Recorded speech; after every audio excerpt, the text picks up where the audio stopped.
Hello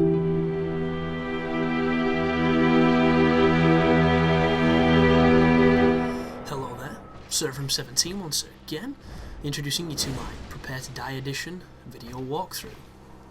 This is me going through the new content with a PvP build and trying to fight the enemies and the bosses in unorthodox PvP-esque ways. So this is Artorias, and if you want a proper guide on how to beat this guy, not only do I have a boss analysis, but I have a bunch of different runs that show me, beating him in multitude of different ways. So feel free to check those out. This is going to be me fighting him in a PvP mentality, so I'm going to be throwing pyromancies at inappropriate times. I'm going to be staying really close. I'm not going to be doing much blocking. I'm using a Chaos Blade, I believe, which is not a bad weapon by any standards, but it's a poor choice for PvE in my opinion. It is a weapon that really benefits against a player, not so much against, the attrition that is the computer. But you'll notice I've got quite good poise, but it doesn't really matter against the computer because they're excellent at breaking poise limits. Like the standard hollows can break poise when you have ridiculous amounts because the game's just designed in such a way. But always make sure you run up to Artorias when he's buffing to interrupt it. It's free damage and he will go down extremely fast. Watch your evasions, don't do them too soon or he'll clip you, because just like the Four Kings, Artorias has a whole bunch of range when he swings. It's a lot of phantom range, it's not very cool. And right there I do get clipped because I get a bit fancy with the pyromancy, which is quite a nice rhyme. Right there I do the backup and run forward to strike, but the iframes on it are not as great as the Darkwood Grain Ring, and I get clipped. But Artorias is down and we're going to be moving into the Oolacile Township. But before I talk about that, guys, I have a quick little sound file I want to play, which is me praising some more donations from people. So I will see you on the other side of that clip. Something much more. You are not alone. Right, so guys, I've received a handful more of... Okay guys, I've received another bunch of donations from some extremely kind and interested people in the channel, which is always cool to see. And I'm going to give these people a little thank you right now, as that's pretty much what's going to happen. These people are now added to the infamous legend list that pretty much nobody knows about anymore, because I only ran it for the first few months that I was a YouTuber. So if you know of the list and you're on the original list, you're pretty old school hardcore From17 content, which is awesome, and I appreciate that. But if you're new, it doesn't matter. It's not like it gives you any better status or anything. I'm still going to reply to you and all that good stuff.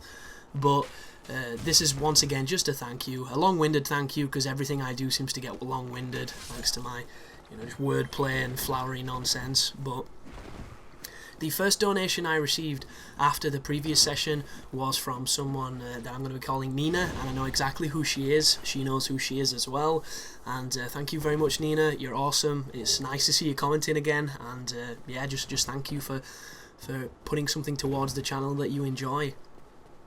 There's no note from you, so I don't know what you want me to do, but hopefully a shout out's enough, because I know you do enjoy watching the content.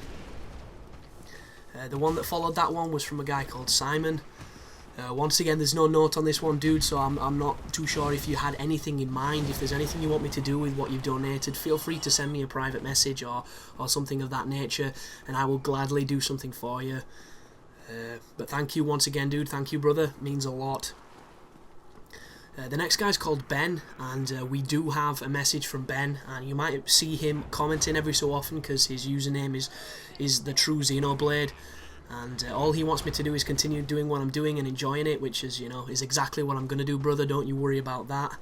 And I can still remember you responding on True Achievements to one of the first guides I put up, so that is an old school guy right there, which is always cool to see.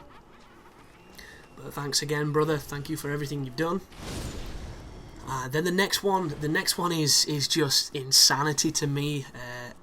It stunned me this morning, and that is from a guy called Quinn. There's no instructions on this one, which is kind of crazy. And if there's anything that you want me to do, dude, feel free to name it, because this donation is just, wow, just sheer madness. thank you very, very much. The channel is going to benefit massively from your input, so I'm just humbled and extremely grateful, so thank you very, very much. And then the final one is another donation from a familiar, and it's Simon once again. So this guy's jumping on the bandwagon to add more money to the channel, which is amazing. No note to what he wants me to do, but he's putting some cash forward. So thank you very much. I can't tell you how much this kind of stuff means, especially when I mean, I've nearly been doing this for 2 years now, guys, and I'm not to sound ungrateful, but I haven't really got anything back from it except for meeting some extremely awesome people and, just, I don't know, maturing as far as an art form comes when it comes to commentating and creating videos, because my craft is much better now than it used to be. But aside from that, there's not really been any gain on me on a personal level, and to see these people put in all this forward for me to give them more entertainment, or to give them more content, or just to continue to enjoy what I'm doing, you can't put words on that, you can't put money on that, you can't put an amount to how much that means. And it's absolutely amazing. It's probably one of the nicest feelings I've ever felt in my entire life. So for everybody that has, I'm so grateful. On the flip side to this, which is I'm always going to say after I do these little stints, is if you like my content and you've not donated, do not feel like you're doing me any kind of disservice. You don't have to, guys.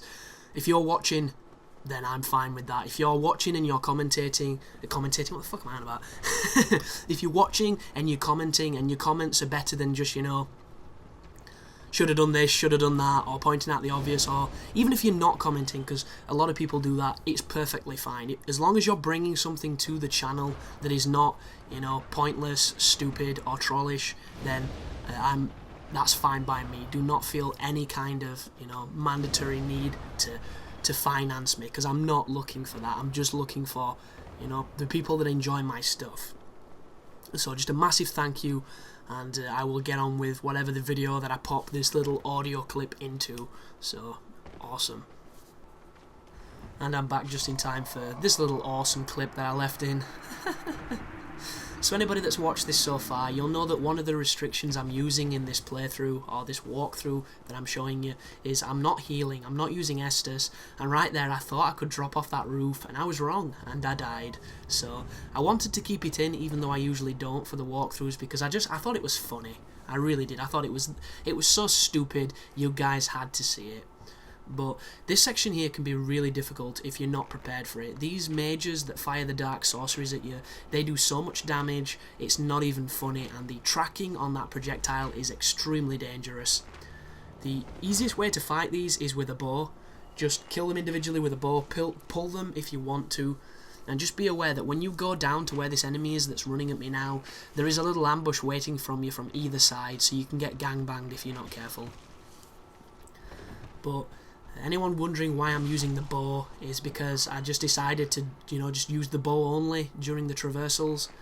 It's not the most effective strategy, and I'm not all that good with a bow because I haven't used it since, pretty much my first playthrough. But it is fun to try and mix things up with Dark Souls, and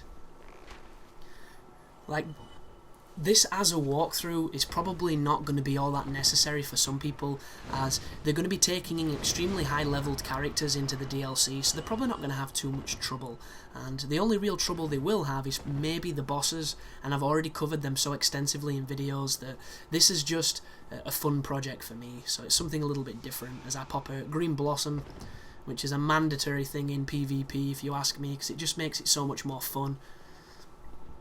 But this is the Chained Prisoner. He's a new enemy. He's extremely susceptible to spells. Not so much pyromancies. Pyromancies aren't as strong against him as the spells are, but they still really work, and it's much better than physical. Physical against this guy takes forever. You'll notice the second combustion broke his poise, which means I can just spam it and finish him off. And because there's a bonfire just in front of this place, I know I can replenish everything I've got, and yeah, just be careful of that Chained Prisoner. He is a bit of a dick. He's poorly designed. All he does is rush you, and he does far too much damage with attacks that have far too much range. So just be careful. And do not get caught out by this guy. A lot of people will, because it's just one of those cheap enemy spawns that FromSoft love to do.